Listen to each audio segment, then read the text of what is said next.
Do you know which level of spiritual awakening you're actually at right now?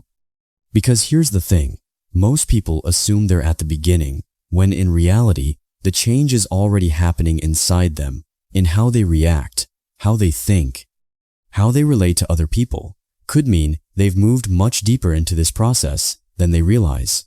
At every level, something different is happening. Every senses of who you are is changing. So in this video, you'll discover every major level of spiritual awakening from both spiritual and psychological perspective. And by the end, you'll have a genuinely clear picture of where you are right now. So let's get started with the very first level.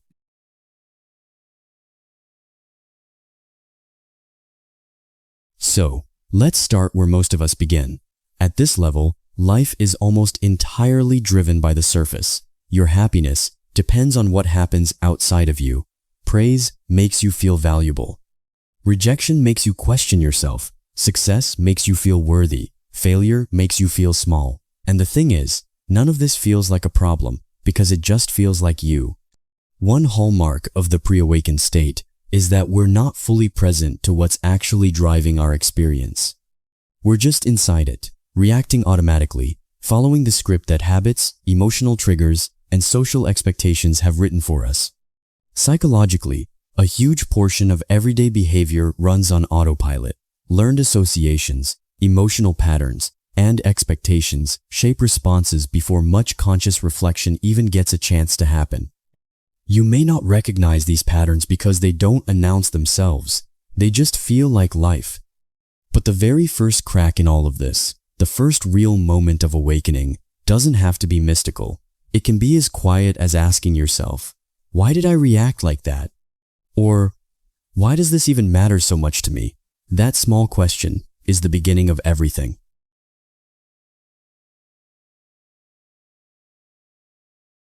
Once you start catching your own reactions, you begin noticing something strange. The same situations keep showing up. Different people trigger the same fears. Different relationships recreate the same dynamics. Life starts to feel less like a series of random events and more like a mirror, showing you the same thing over and over, waiting for you to finally look. Spiritually, many traditions describe this as becoming conscious of unresolved inner patterns. Instead of assuming every problem exists entirely outside of you, your attention starts turning inward. Psychologically, this makes a lot of sense too. Previous experiences shape what you expect from new situations. Those expectations influence what you notice, how you interpret someone's behavior, and how you respond, often before you're even aware it's happening. And here's the important distinction. Recognizing your patterns doesn't mean you caused everything bad that happened to you. Spiritual responsibility should never collapse into self-blame. The healthier question is simply, what can I learn about my own response from this? Life stops being only something happening to you, and you begin seeing how your inner world participates in your experience of it. But seeing the pattern is frustrating, because awareness almost always shows up before the ability to change it.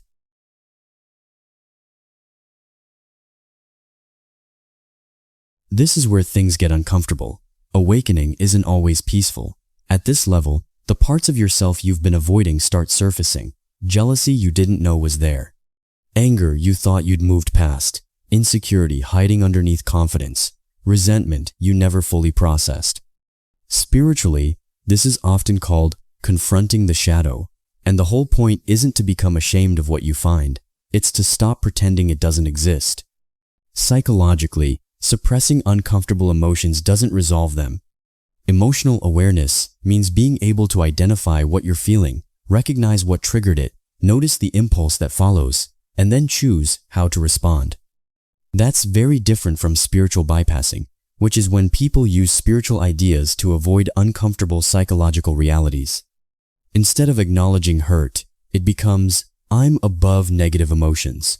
Instead of processing conflict, it becomes, that person just has low vibrations. Research actually challenges the assumption that spiritual awakenings inherently lead to sustained clarity or ease, emphasizing, instead, that awakening initiates a complex psychological process requiring intentional and continuous integration. Awakening doesn't make the darkness disappear. It makes what was unconscious much harder to ignore. And once those emotions become visible, you start noticing the thoughts that were giving those emotions their meaning all along.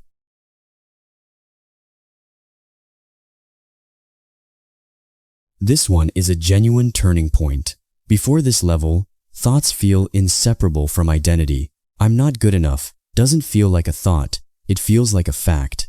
Everything is going wrong doesn't feel like a mental event, it feels like reality. But at this level, something shifts. You begin noticing a thought is occurring. You start seeing the thought rather than seeing through it. Psychologically, this overlaps with what researchers call metacognitive awareness, decentering, and cognitive diffusion.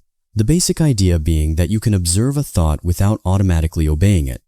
So instead of being consumed by "nobody likes me," you notice, "My mind is currently telling me that nobody likes me." That small gap gives you room to evaluate whether the thought is actually accurate. Reduced self-referential thinking and enhanced present moment awareness are neurologically linked to some of the most significant shifts in conscious experience. The mind doesn't become silent at this level. You simply stop giving every thought the authority to define reality.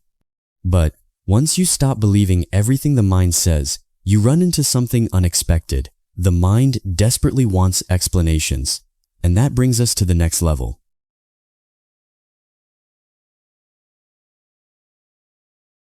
Early in a spiritual search, there's a tendency to look for signs everywhere: synchronicities, hidden messages, destiny, answers about purpose.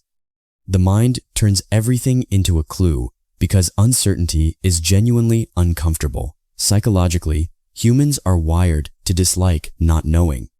The mind often prefers a confident explanation, even a wrong one, over sitting with "I don't know." But at this level, something loosens. You become more comfortable with mystery. You realize that sometimes a coincidence is just interesting. A difficult event doesn't always have an obvious lesson yet. An intuition can be wrong. The future genuinely remains unknown, and that's okay. Surrender at this level doesn't mean believing the universe will fix everything. It means accepting that you cannot control or understand everything, and discovering that you don't need to in order to keep moving. And once you stop spending all your energy trying to explain life, something interesting happens. You start actually experiencing it.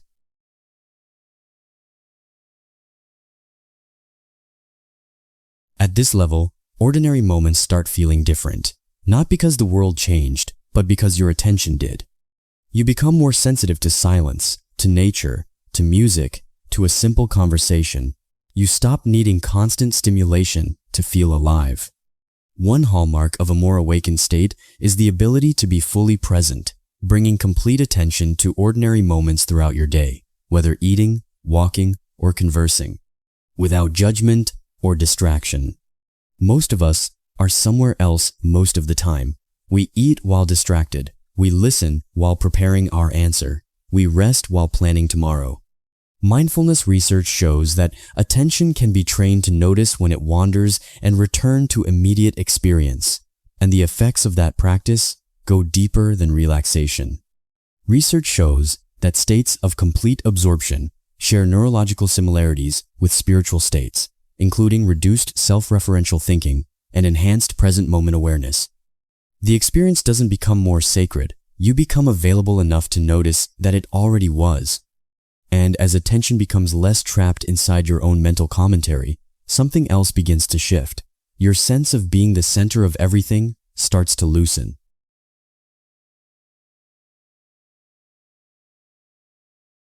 At this level, the focus gradually moves beyond "what do I want?" "how do people see me?" and "what does this mean for me?" You begin feeling part of something larger. Compassion becomes less transactional. Gratitude becomes less dependent on receiving something. Your connection to nature, to other people, to existence itself starts to feel more real than your individual story about yourself. Awe, an emotion often elicited by experiences of vastness, whether gazing at the stars, standing at the edge of a vast body of water, or contemplating the scale of time and space, tends to make people feel small and insignificant in the face of something much larger than themselves. And psychology has actually studied this extensively. Research has found that awe results in stronger feelings of connectedness and self-loss compared to neutral emotional states. Awe, as a self-transcendent emotion, has also been shown to foster optimism through the process of self-transcendence. These aren't just spiritual claims anymore. They're documented psychological phenomena. You don't disappear at this level. You simply stop needing to be the center of every experience. But even profound spiritual experiences can quietly become a new identity. The final shift happens when awakening stops being something you talk about and starts being something you live. If you're finding this useful, take a second to subscribe and turn on the bell. Every week, there's a new video exploring the intersection of spirituality, psychology, and consciousness. And the next one is something you won't want to miss.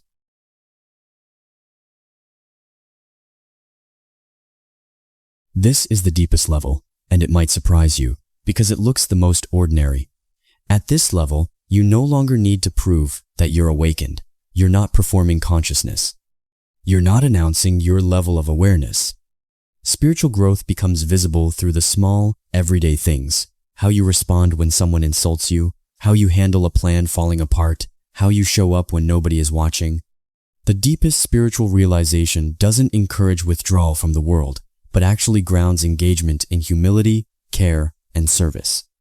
You become more compassionate without becoming a people pleaser, more peaceful without suppressing anger, more detached without becoming emotionally cold, more accepting without becoming passive. And psychologically, this is where integration actually happens, because insight alone doesn't change behavior. Research challenges the prevailing assumption that spiritual awakenings inherently lead to sustained clarity or ease, emphasizing instead that the process requires intentional and continuous integration. You can understand your triggers completely and still react to them. Real change happens when awareness gradually reshapes your responses, your habits, your communication, your decisions, over time and with repetition. Old patterns can still return at this level. Difficult emotions still show up. Research reveals that of all the dimensions of lived spiritual life, what most strengthens the awakened state is genuine human connection to one another. The deepest test of your awareness isn't what happens during meditation. It's what happens when someone insults you, when something doesn't go your way, when you become afraid, when your plans fail, when nobody recognizes your effort. That is where spiritual ideas become lived experience. You may still feel anger, fear, uncertainty, and disappointment. The difference is that these experiences no longer have to become your identity or decide your next action. Now, let's bring all of this together. Tell me, which level feels closest to what you're experiencing right now? I genuinely want to know.